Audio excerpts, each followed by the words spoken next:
I never told her. Never. But somehow she found out how much money I've been making all these years. And that's when everything changed. She showed up at my door with her husband, who I knew didn't work, who spent his days scrolling on his phone, and I could see the dollar signs in their eyes. They didn't come to visit me. They came to demand I hand over my life savings.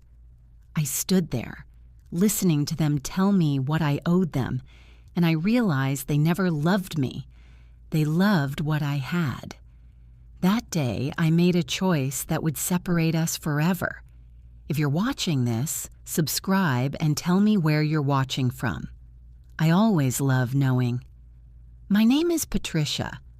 I'm 71 years old now, and I've spent the last 50 years working in accounting. Not glamorous, I know. Not the kind of work that makes anyone's eyes light up at dinner parties. But it's honest work, and it's work I was good at. Very good at, actually. I grew up poor. My father left when I was 8, and my mother cleaned houses to keep us fed. I remember watching her scrub other people's floors on her hands and knees, coming home with her hands raw and bleeding, her back bent in a way that made me afraid of what getting old looked like. I promised myself in the way that children do, with absolute certainty and no understanding of how hard it would be to keep that promise, that I would never let money control my life the way it controlled hers. I would never be dependent on anyone. I would never be in that position of humiliation and exhaustion and helplessness. So when I finished high school, I worked my way through community college at night while doing filing during the day. My guidance counselor told me I should take out loans, that education was worth going into debt for. But I'd grown up watching my mother struggle with debt. Medical bills, credit cards, the weight of it never quite lifting. And I couldn't do it. I saved every penny. I worked weekends. I learned how to type faster than anyone in my class. By the time I finished my general education requirements, I'd saved enough to pay for an accounting certificate program without borrowing a single dollar. I was 23 when I got my first real job in accounting, 25 when I got promoted, 28 when I got promoted again. By 35, I was managing accounts for a mid-size investment firm. By 45, I was senior accounts manager. By 55, I was handling major clients, making decisions that moved millions. I was trusted. I was respected. I was invisible, exactly the way I wanted to be. Nobody knew about my money except my employer and the IRS. I didn't advertise it. I didn't talk about it.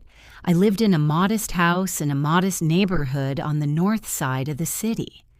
I drove a 10-year-old Toyota. I shopped at the same grocery store for 30 years, buying the same brands, the same quantities. I knew the checker's name. Her name was Margaret, and her daughter was going through medical school, and I tipped her $5 every time. I was ordinary, I was unremarkable, and I was fine with that. The truth is, I liked being invisible. It gave me freedom. Nobody wanted anything from me because nobody knew I had anything to give. My daughter, Rachel, was born when I was 29. Her father, my ex-husband Tom, left when she was 2 years old. He said he wasn't ready to be a father. He said he loved me, but not in the way that made him want to stay. He sent child support for exactly 3 years, and then nothing. I didn't chase him for it. I didn't need it. I had Rachel, and Rachel was enough. I raised her alone. I made sure she had everything she needed. Everything. Not everything she wanted. I wasn't that kind of parent, but I was deliberate and consistent. She went to private school on my dime because the public school in our district was falling apart and I believed she deserved better. She got braces when she was 12, and they cost me $4,000, and I paid cash so I wouldn't have to take out a loan. She got piano lessons because she asked for them once, and I wanted to give her the world. I paid for her college education, not all of it because I made her work part-time, because I didn't want her to think money just appeared from nowhere, but I paid for most of it. Rachel was always beautiful. She got that from her father. Blonde with that kind of symmetrical face that people notice. Charming. She could walk into a room and make everyone smile within 5 minutes. Teachers loved her. Kids her own age loved her. Adults loved her. She was the kind of person who made people feel good just by being around them. I was proud of her, truly. But somewhere along the way, I'm not sure when exactly, I think she got the idea that the world owed her that love back. That because she was beautiful and charming, people should just give her things, opportunities, money, time, whatever she wanted. She got married at 25 to David. He was handsome in that clean-cut way, good teeth, good hair, the kind of guy who wore a suit well. He worked in sales, made decent money, seemed ambitious. He was charming, too, in his way. He said nice things about me at the wedding. He seemed like a good match for Rachel. They met at college, had dated for 3 years, and everyone, me included, thought it was a solid relationship. I gave them a wedding that cost me $30,000. It was the kind of wedding that makes people talk. The venue was beautiful, a converted barn with string lights. The food was excellent. The flowers were a work of art. I didn't complain about the cost. That's what mothers do. You give, you provide, you make sure your daughter's day is perfect. For the first few years after they married, things seemed good. Rachel and David seemed happy. They bought a house in the suburbs, a modest 3-bedroom that they were thrilled about. They talked about having kids. David was getting promoted at his job. Life seemed to be moving forward in the way that lives are supposed to move forward. And then, about 7 years into their marriage, David lost his job. It was sudden. He came home one afternoon and he was quiet in a way that told me immediately something was very wrong. Rachel called me that night and she was crying. She told me there had been an investigation at David's company, something about mishandled accounts or missing funds. She said David wasn't involved, that he'd been a scapegoat, that the real wrongdoers had disappeared, and David had been the one they could easily blame. I never got the full story. I asked, but Rachel didn't want to talk about the details. She just said it wasn't fair, that David was heartbroken, that his career was probably over. Maybe that was true. Or maybe David had done something and Rachel was protecting him. I'll never know. What I did know was that he couldn't find another job making the kind of money he'd been making. Sales is a strange profession. You're only valuable when you're producing, when you lose your rhythm, when you have a gap in your resume, when people don't trust you anymore, and people didn't trust David after what happened, it's very hard to get it back. He took a job at a lower salary. Then a year later, he took another job at an even lower salary. And Rachel, at 32 years old, decided that working wasn't for her anymore. She called me to tell me.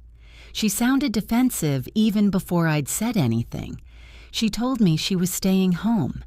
She said David had finally landed a position with better job security, and they'd run the numbers, and they could afford for her to stay home. She said being a housewife was a valid choice, a valid career path, and she wasn't going to apologize for it. She said she was worried I would judge her, But she needed me to support her. I didn't judge her, not out loud. What I did was, I wasn't sure what to feel. I'd worked my entire life, every single day. I'd never once considered not working. The idea of relying on someone else financially, of not having my own income, my own independence, it terrified me. But Rachel wasn't me. She had different values. So I kept my mouth shut.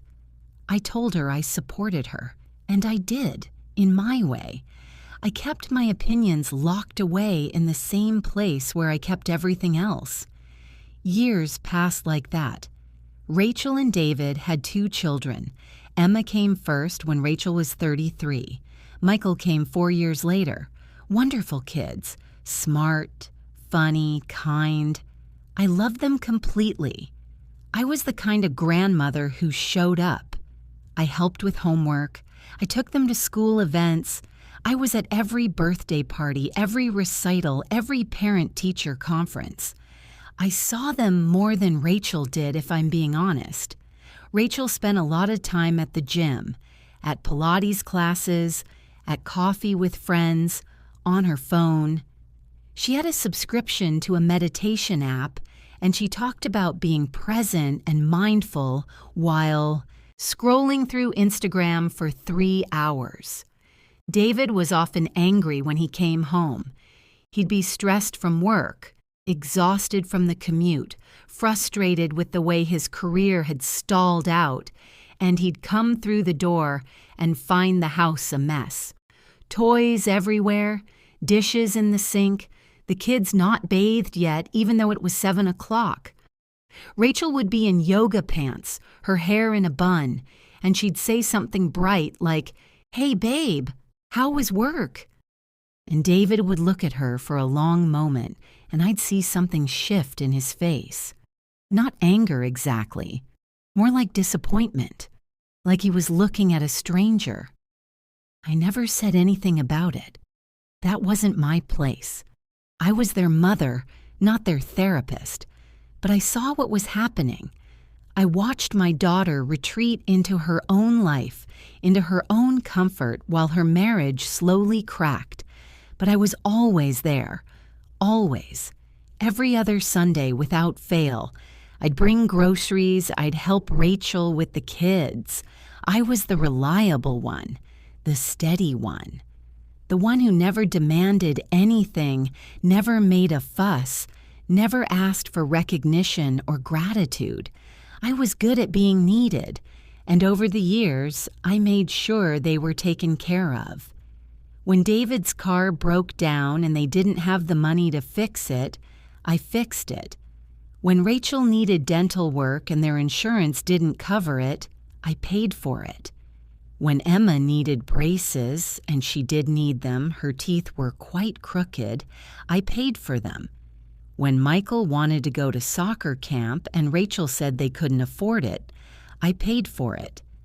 When David's father had a stroke and needed rehabilitation, and they were worried about paying for it, I paid for that too.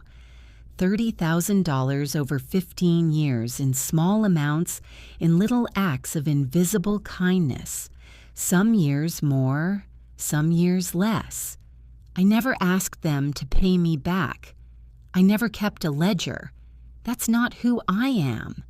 I did it because they were my family, because I had the means and they needed help, because that's what you do when you love people. And they knew. Of course they knew. How could they not know? But they never acknowledged it, never said thank you in a way that felt real. It was just expected, like the money appeared from nowhere, like their mother was just a resource, a bank account with skin, providing without asking, expecting nothing in return. It was simply how things worked. The sun rose, water was wet, Patricia paid for things. I made one mistake, one single mistake that I didn't see coming, and it started everything that came after. I was at their house on a Sunday as usual. Rachel was at yoga. She was always at yoga on Sundays now. David was in the den on his laptop, probably looking for another job because the current one was falling through, though he hadn't told Rachel yet. I was in the kitchen making dinner, salmon and roasted vegetables with lemon, their favorite, when Emma came in looking upset. She was 15 then, a sophomore in high school.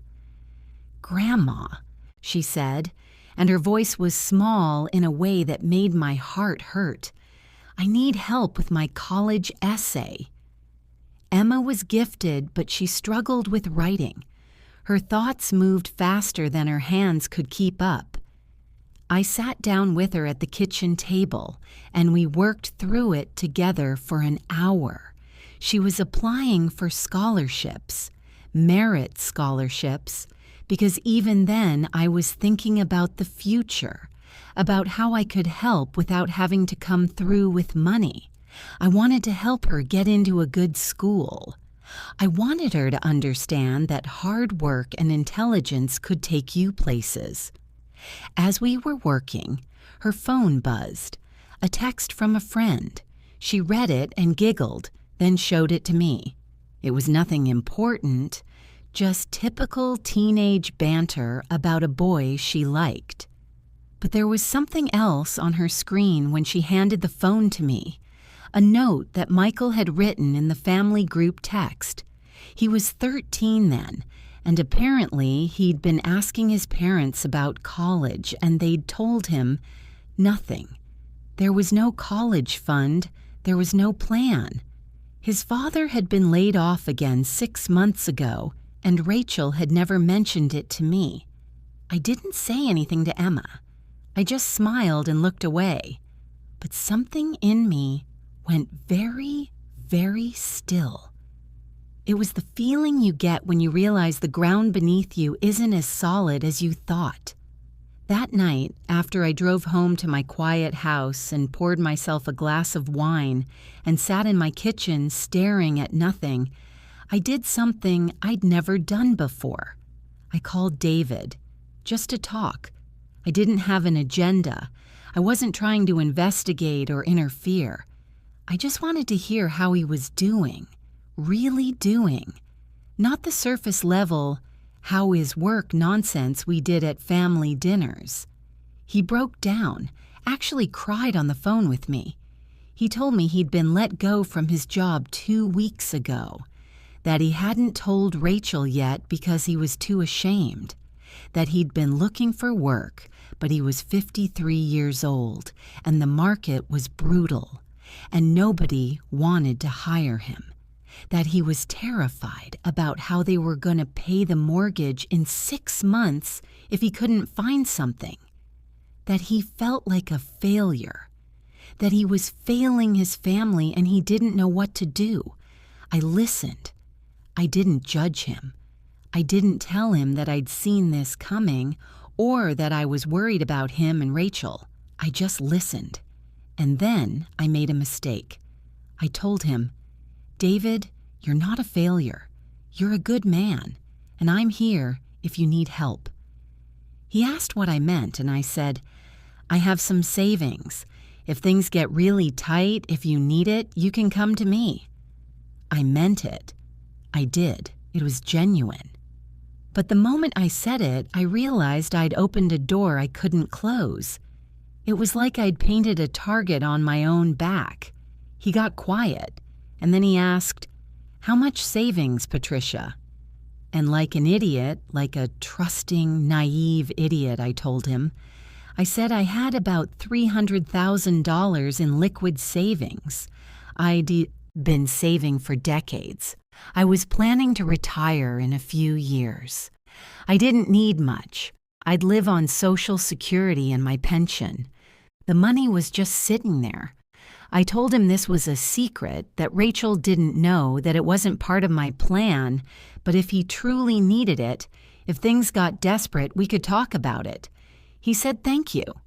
He sounded relieved, and I felt generous. I felt like I was being family in the way family should be. 6 months later, David found a job.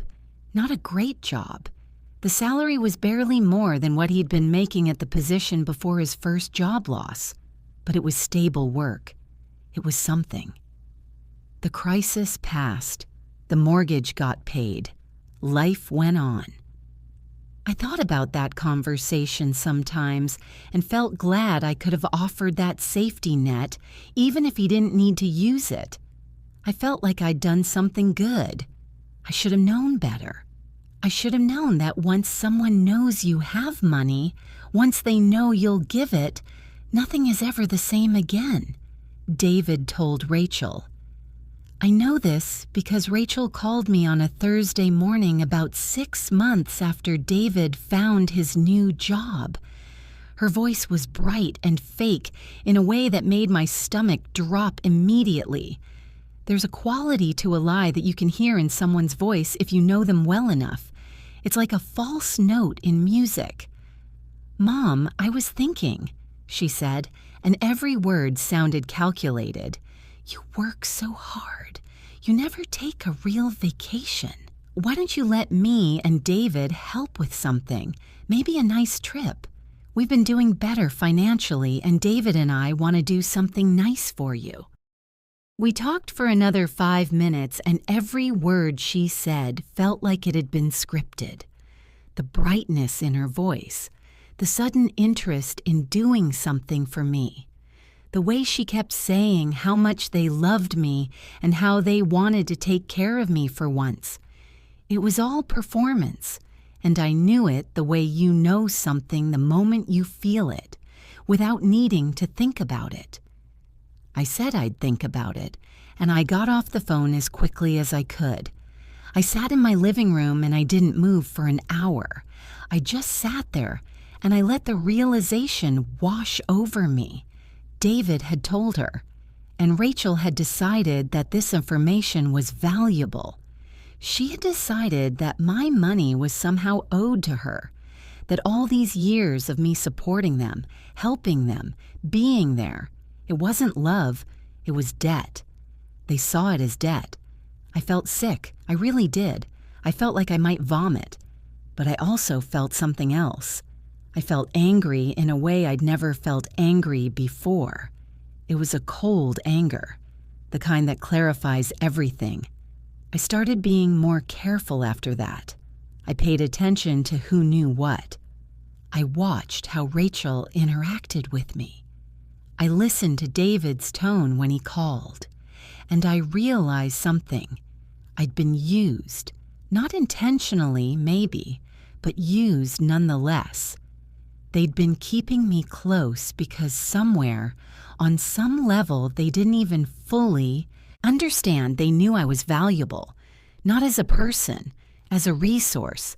I felt like I couldn't breathe. 3 months passed. I was careful, distant. I took my grandchildren out when Rachel wasn't around. I helped Emma with her scholarship essays, 3 of them, for 3 different schools. But I didn't offer money. I was present, but I was different. I was protecting myself, I realize now. I was building walls so high that I didn't know if anything could ever get over them.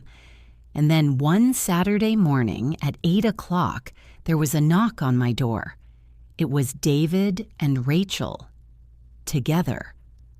On a Saturday morning at 8 o'clock, they had never shown up unannounced in their entire lives. I knew immediately that something was wrong, or something was about to become wrong. I let them in anyway. I was in my house clothes, old jeans and a sweater with a hole in it, and I was deeply aware of how I looked, how ordinary and small I must have seemed to them. I made coffee. We sat in my living room. I waited. Rachel did most of the talking. She sat on my couch across from me, and her voice was careful, like she was explaining something to a child. She said they'd been thinking a lot about my situation. She said I worked so hard and I was alone now, and they were concerned about my future. She said they cared about me, which is why they had to be honest. I had worked long enough. I deserved to retire and enjoy my life, and they wanted to help me do that. Help, I said. Just that word. Nothing else. My voice was completely flat. David jumped in. He said they'd been discussing my finances, as though it was somehow their business, as though they had any right to discuss my personal financial situation. And they thought the best thing would be for me to give them my savings now, while I was still young enough to enjoy it. Or, he said, and I saw the hesitation in his face the moment he decided to lay down the threat, or they could put me in a home. He said I was getting older. I lived alone. What if something happened? What if I fell and no one was there? They cared about me too much to let me live alone in this big house. They thought a nice assisted living facility would be best, somewhere with nurses on staff, somewhere safe. And assisted living is expensive, Mom, Rachel added quietly. And I remember the way she smiled when she said this sweet smile, this loving daughter's smile. You know how expensive that is. All your savings would be gone in 2 or 3 years anyway. Why not enjoy them now? Why not let us help you with a nice trip? Some shopping? Some new furniture? Why not give the rest to us? To your grandchildren? To their college funds? I sat there and I felt the weight of the moment. This was the moment. This was the pivot point where everything changed. I set my coffee cup down very slowly on the table in front of me. My hand was shaking, so I held it tight between my knees.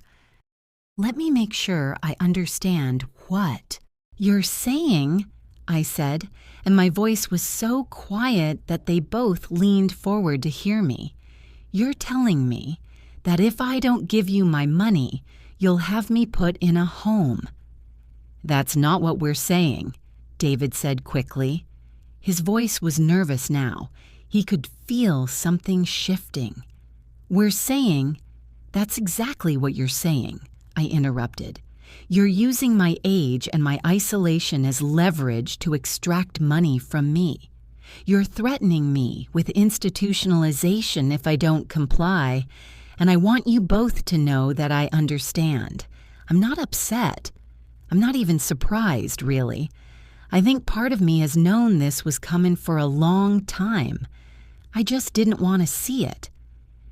Rachel reached out to touch my arm and I moved away. I moved away from my daughter like she was a stranger. Mom, she said. No, I said. You don't get to touch me right now. You don't get to use that voice, that sweet mother's worried daughter voice. That's manipulation, and we both know it. You've been planning this, the both of you.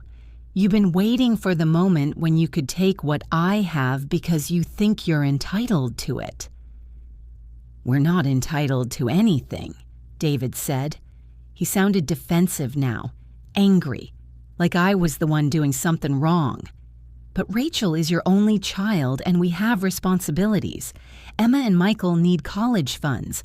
The house needs repairs. David's job is... Stop, I said. I held up my hand. I don't want to hear it. I don't want to hear about your problems anymore. For 20 years, I've listened to your problems, and I've fixed them. I've paid for them. I've made sure you were comfortable. And you know what I've realized? You didn't want me to fix them. You wanted me to keep fixing them. Because as long as I was helping, you didn't have to figure out how to help yourselves. Rachel's face changed. The sweetness drained right out of it like someone had pulled a plug. Something uglier showed through. Something mean. That's not fair, she said. No, it's not fair, I agreed. But it's true, and I'm done with it. I'm done with all of it. I stood up. I was shaking now, not from fear, from rage. Pure rage. The kind of rage that comes from being betrayed by the people you love most. I want you to leave, I said, both of you, And I don't want you to come back until you can come to me with humility instead of demands, until you can look me in the eye and acknowledge what you've done, until you can apologize and mean it, which, if I know you as well as I think I do, will never happen. David stood too. Patricia, you're being unreasonable. No, I said. For the first time in a very long time, I'm being reasonable. I'm being sane. I'm being something I should have been 50 years ago. I'm being selfish, and I'm done apologizing for it. Rachel was crying now, real tears, or tears she'd learned to produce on command. I didn't know anymore. I couldn't trust anything about her. I'm your mother, she said. Yes, I said, and I loved you. I still do, somewhere deep down, but I see you now. I really see you, for the first time. And what I see is someone who learned to use people because no one ever taught you that there were consequences. That's my fault. I did that. I enabled you. I made you believe that love meant endless giving without ever asking you to give back. So I'm fixing it. Now. Today. Right now. I walked to the door and I opened it. The morning air was cold coming through. Get out, I said. They left. David tried to say something else, but I didn't let him. I closed the door and I locked it, and I didn't open it again until I heard their car start and pull away from my house. And then I sat on my kitchen floor, that same kitchen where I'd made them salmon and roasted vegetables for years, and I cried. Not because I'd lost them. I'd lost them years ago, if we're being honest. I cried because I'd finally admitted it. I'd finally said out loud what I'd known for a long time. My daughter didn't love me. She loved what I had. The days after they left were strange, quiet in a way that felt both peaceful and terrifying at the same time. It was the kind of quiet you feel right before a storm. I expected Rachel to call, to apologize, to try to fix things the way she'd been able to fix everything in her life, with sweetness and a smile and the assumption that I'd give in eventually. I expected her to use her charm. I expected her to cry and tell me she'd been stressed, that she didn't mean it, that we were family and family forgave each other. She didn't call. Neither did David. Not that day. Not the next day. Not for a week. I was waiting for it, honestly. I was bracing myself for the bombardment of messages and calls. I was preparing my defenses. But instead, there was only silence. It was almost worse than if they'd tried to manipulate me again. The silence meant they were planning something. 3 weeks after they left, I got a letter. It came in the mail, official looking, with a law firm's letterhead. My hands were shaking when I opened it. I had to read it 3 times to understand what I was seeing. They were filing a petition to have me declared mentally unfit to manage my own finances. They cited my age, 71, as evidence of potential cognitive decline. They mentioned my isolation, living alone in a large house. They claimed I'd become increasingly paranoid and unreasonable. They said I'd made irrational decisions regarding my finances and that I'd expressed increasingly erratic thoughts about my family relationships, and they wanted a conservator appointed to manage my affairs. Guess who they wanted as that conservator? Rachel, of course. I read that letter 3 times. Each time I felt something harden inside me. It was like watching someone flip a switch, like watching someone decide that the gloves were completely off and anything was fair game. I called my lawyer immediately. Her name was Susan Chen, and I'd used her for years for estate planning. She was sharp, no nonsense, and she didn't suffer fools. I read her the letter over the phone, and she was quiet for a long moment. "Patricia," she said, "this is serious. It's a power play, obviously. But it's a legal power play. They're counting on the system taking their side, on the court seeing an elderly woman living alone and thinking, yes, she definitely needs protection. Judges are sometimes sympathetic to these cases. They see an older person and they think vulnerable. What do? I asked. My voice sounded small and far away. "You fight," Susan said. "We gather documentation, medical records showing you're mentally sound, financial records showing you're managing your accounts responsibly and competently, character witnesses. We prepare for them to make this very ugly because they will. People who are willing to take this kind of legal action against their own mother don't have scruples about what they'll do next." She was right. It got ugly very quickly. Rachel and David hired a therapist, someone I'd never met, someone who'd never actually evaluated me, to write an affidavit claiming that I showed signs of elder isolation and poor decision-making. They hired an elder care specialist who recommended I be placed in assisted living, saying that my living situation was unsafe and that I needed structured care. David wrote a letter to the court claiming that I'd become paranoid and suspicious of him and Rachel, that I'd made accusations without basis, and that he was deeply concerned about my mental state. He used words like erratic, paranoid, isolated, confused. He made me sound like I was losing my mind. Meanwhile, I was running every cognitive test available. I saw a neurologist who specialized in aging and neurodegenerative disease. I got a full battery of psychiatric evaluations. I did memory tests and processing speed tests and complex reasoning tests. Everything came back normal. Better than normal, actually. The neurologist told me my brain scans were excellent. Better than many people half my age. The psychiatrist noted that, yes, I was depressed. Of course I was depressed. My daughter had betrayed me. But I was not delusional, not confused, and perfectly, absolutely, unquestionably capable of managing my own affairs. She wrote in her report that my thinking was clear, my judgment was sound, and that attempting to strip my rights would itself be a form of psychological abuse. I documented everything. Every time I paid a bill, I kept the receipt. Every conversation I had with Rachel, every email, every text, I printed it all out and organized it in folders. I was building a case. A legal case, yes, but also a case against time, against age, against the narrative they were trying to construct about me.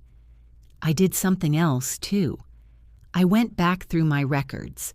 I had kept meticulous records of helping Rachel and David over the years, not because I was keeping score, but because I'm an accountant and I keep meticulous records of everything. I went through and I calculated every single financial transaction, every hospital bill I paid, every car repair, every medical procedure, every tuition payment, every gift, every grocery trip where I paid for their food while they were struggling. I added it all up. $30,000, I thought initially. But when I actually sat down and did the full accounting, really documented it all, it was more like $67,000 over the years. I hired a forensic accountant, a woman named Dr. Amelia Foster, who was absolutely brilliant, and I showed her everything. Every deposit I'd made to their account, every cash I'd given David, every bill I'd paid directly to hospitals or schools or repair shops, every time I'd covered their expenses while they covered theirs. She spent 3 weeks going through it all. She called me, and her voice was quiet when she said, "Patricia, you've given them $112,000 when you account for interest and the cost of the opportunity you lost by giving them this money instead of investing it. $112,000. The court date was set for March. 5 months away, 5 months to prepare, 5 months to gather evidence, 5 months to prove that I was exactly who I said I was. A competent, capable 71-year-old woman managing her own life just fine. Thank you very much." I spent those 5 months very deliberately. I documented my mental health obsessively. I got physical exams. I took classes. I started volunteering at the library. 3 days a week.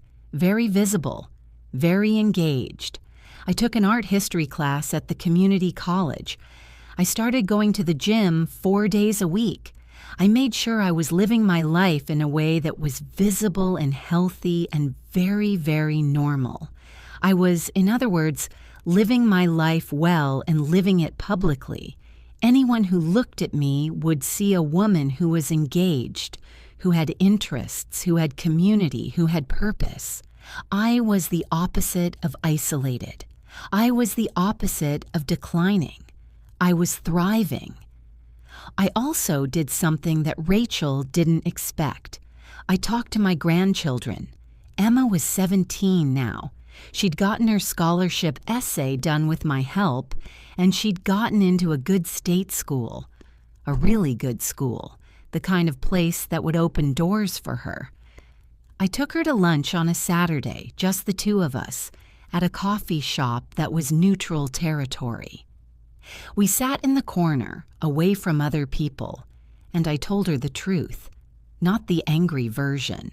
Not the version where I was the victim and they were the villains, the honest version. I said, "Your parents are trying to take control of my money.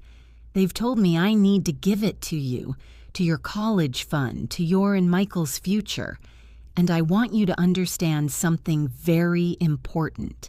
If I do that, I won't be able to help you the way I have been. I won't be able to write you a check if your car breaks down. I won't be able to help with books or housing or any of the things I've helped with. And more than that, your parents will have taught you that if you want something, if you need something, you take it from people who love you. And I can't be part of teaching you that lesson. I can't. It would make me complicit in something I think is deeply wrong." Emma was quiet for a long moment. She stirred her cappuccino, and she didn't look at me. "Does this mean we won't see you anymore?" she asked finally. "I don't know," I said honestly. "That's up to your parents. But I need you to understand something. I'm not the bad person in this situation. I'm the one who's actually trying to do the right thing, even though it costs me. Even though it means I might lose you, even though it means I might lose all of you, I'm still trying to do the right thing." She understood. I don't think she fully believed me. Her mother had probably spent weeks painting me as the selfish grandparent, the cold woman who didn't care about her grandchildren. But she understood that the situation was more complicated than she'd been told. Michael was younger, 13, and angrier. When I tried to talk to him, tried to explain the situation, he said, "My mom says you're being mean to her. She says you don't love us." "I do love you," I said, "but love isn't the same as giving you everything you ask for. Sometimes love is saying no. Sometimes love is letting people experience consequences. Sometimes love is the hardest thing you can do." He didn't respond well to that. He said, "Whatever. I don't need your help anyway." But he did. He would. And perhaps one day he'd understand why I made the choices I made. The court case was scheduled for a Tuesday morning in March. I wore a simple navy dress, nothing flashy.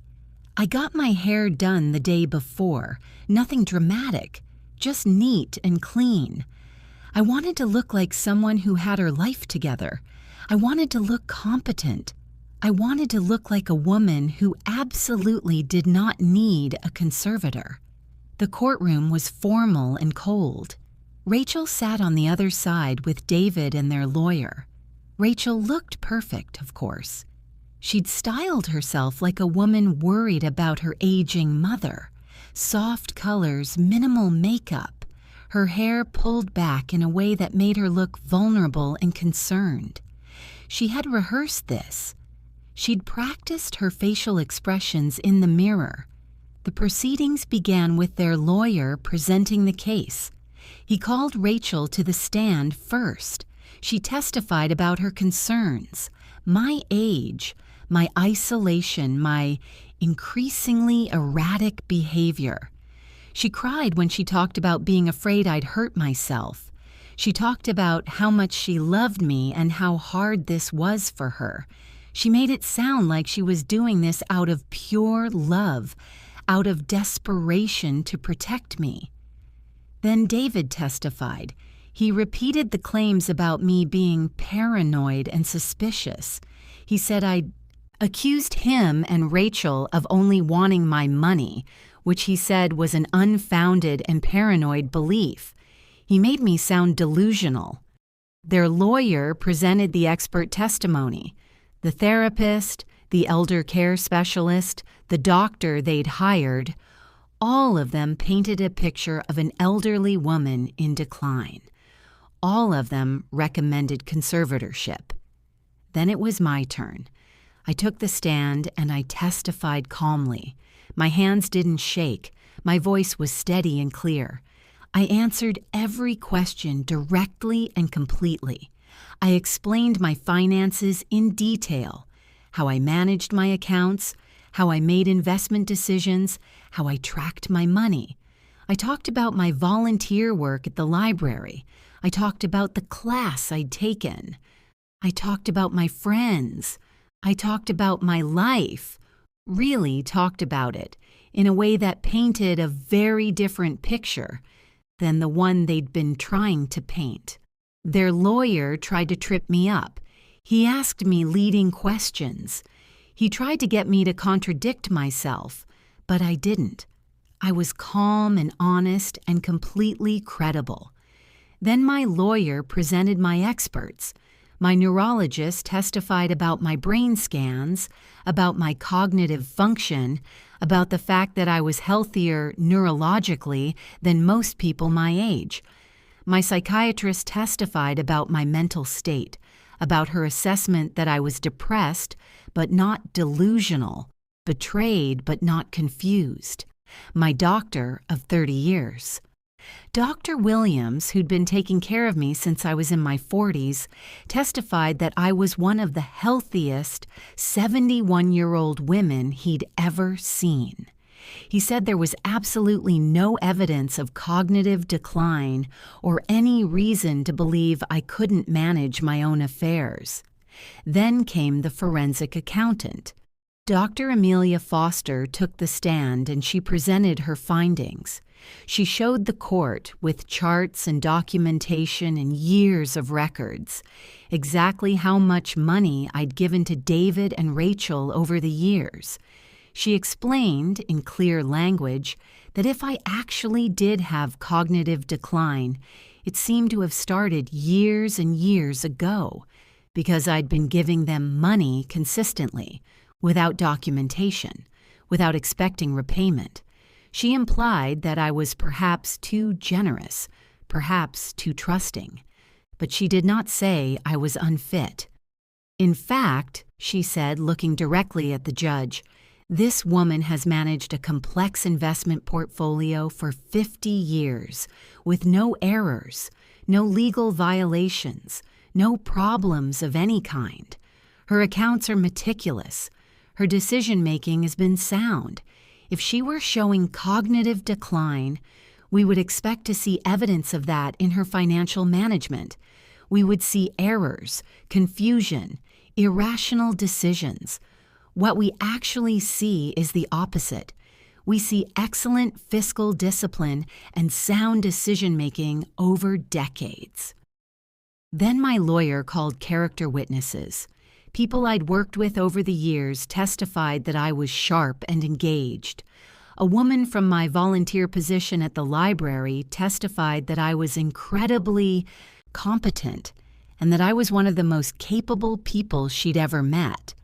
A woman from my gym testified that I was disciplined and focused and seemed happy.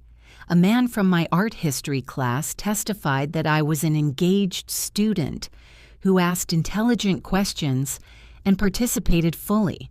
Witness after witness painted a picture of a woman who was living her life well, a woman who was engaged, a woman who was capable, a woman who did not need a conservator. The judge, her name was Judge Patricia Winters, which I noted with some irony, listened to everything. She was a woman in her 60s, and I noticed that she watched Rachel with something like disappointment in her eyes. Maybe she was a mother herself. Maybe she understood something about the betrayal that was happening here. At the end of the hearing, Judge Winters took a breath and she ruled. Based on the evidence presented, she said, there is no evidence whatsoever that Patricia is mentally unfit to manage her own finances. There is no evidence of cognitive decline. There is no evidence of any condition that would warrant removing her rights as an autonomous adult. The petitioners have failed to meet their burden of proof.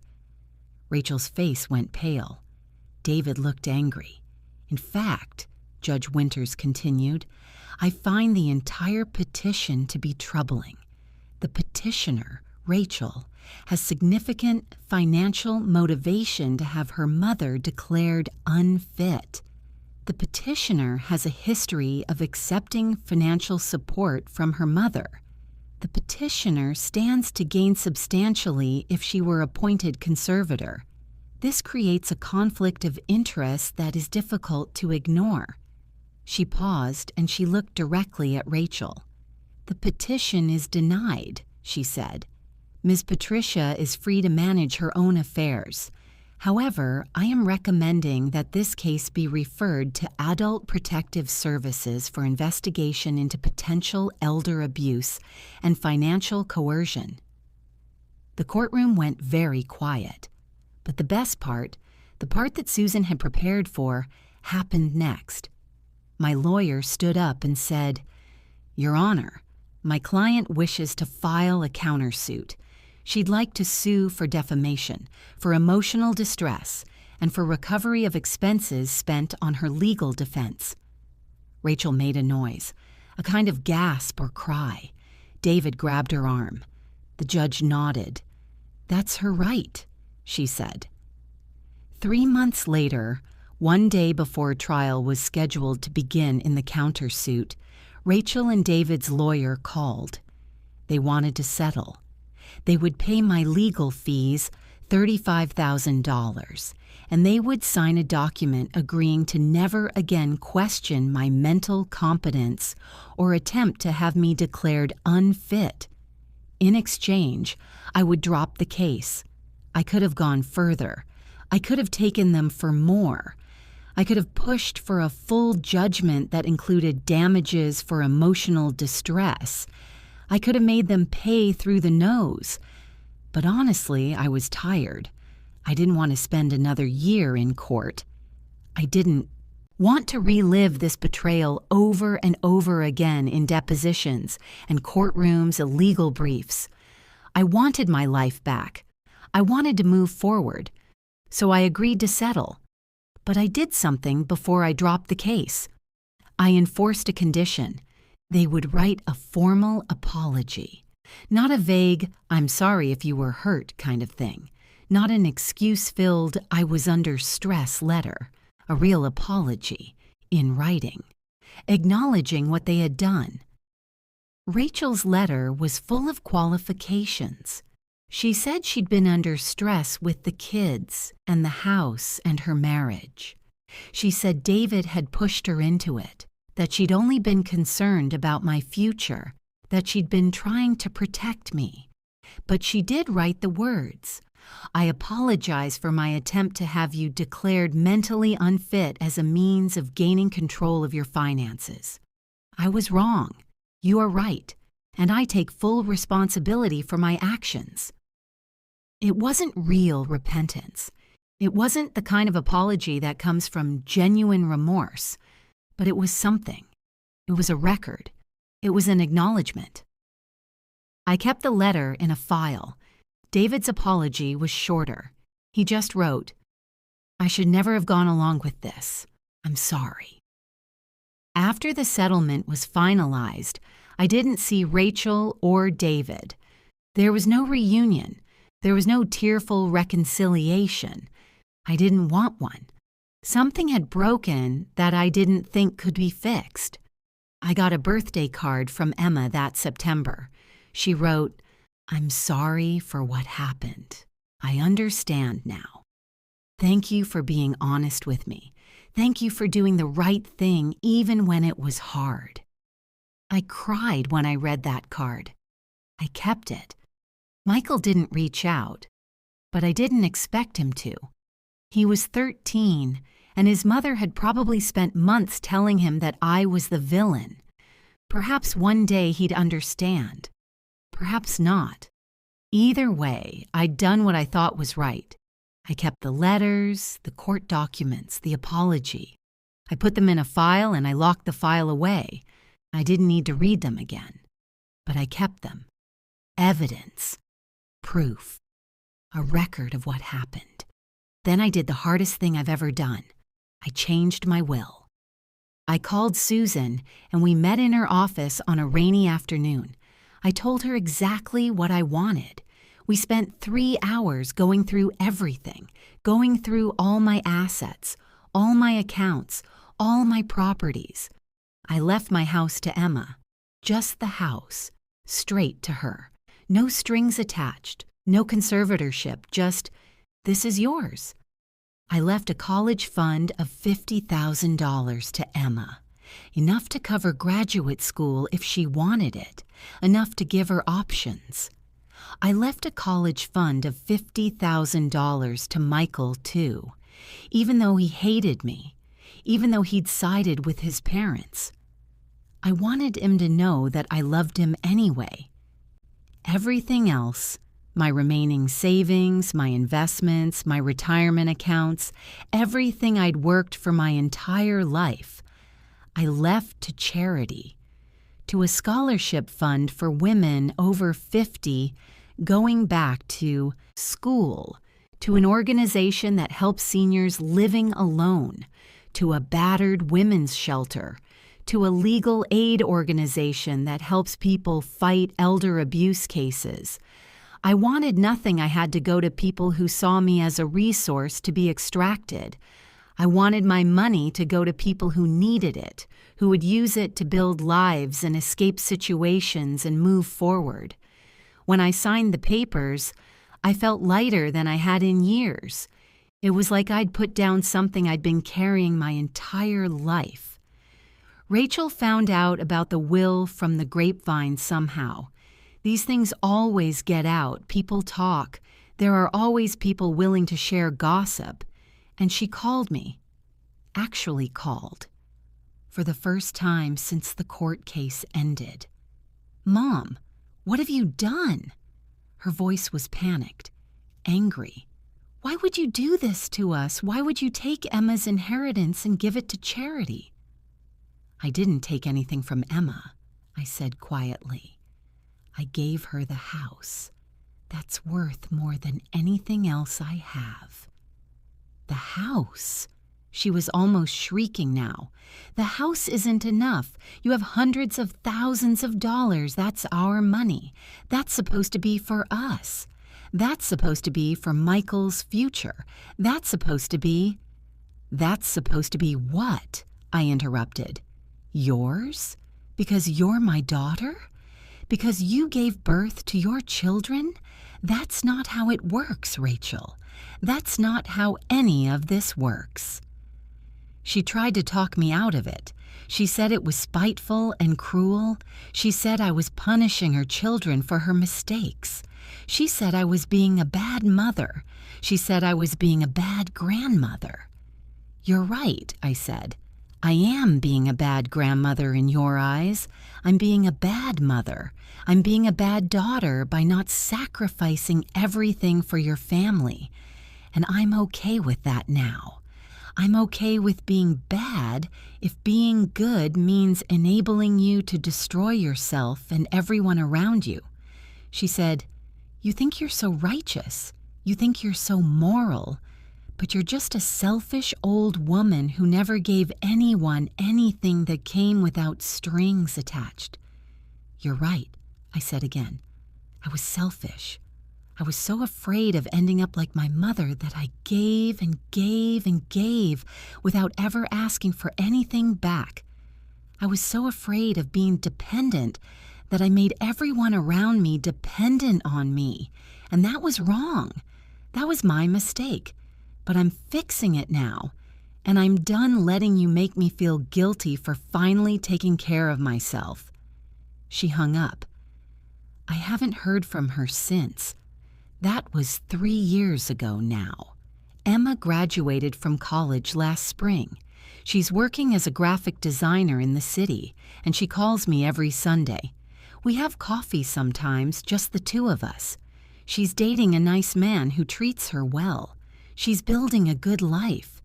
She told me once that my money, the scholarship fund, the college fund, all of it, helped her see that there was another way to live. That not every relationship had to be transactional. That love didn't mean giving up your own needs. Michael reached out to me last year.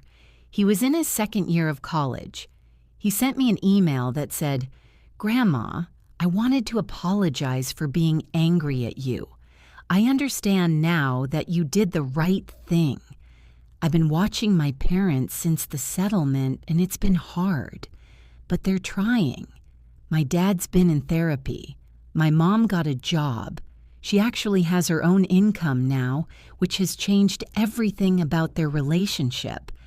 It's been hard to watch, but I think it's been good for them too. I'm sorry it had to be this way." I called him, and we talked for an hour. I didn't tell him he didn't need to apologize. He did need to apologize, and it was good for him to do it. We talked about his classes and his life and his future. I asked him about his parents, and he said they were better, actually.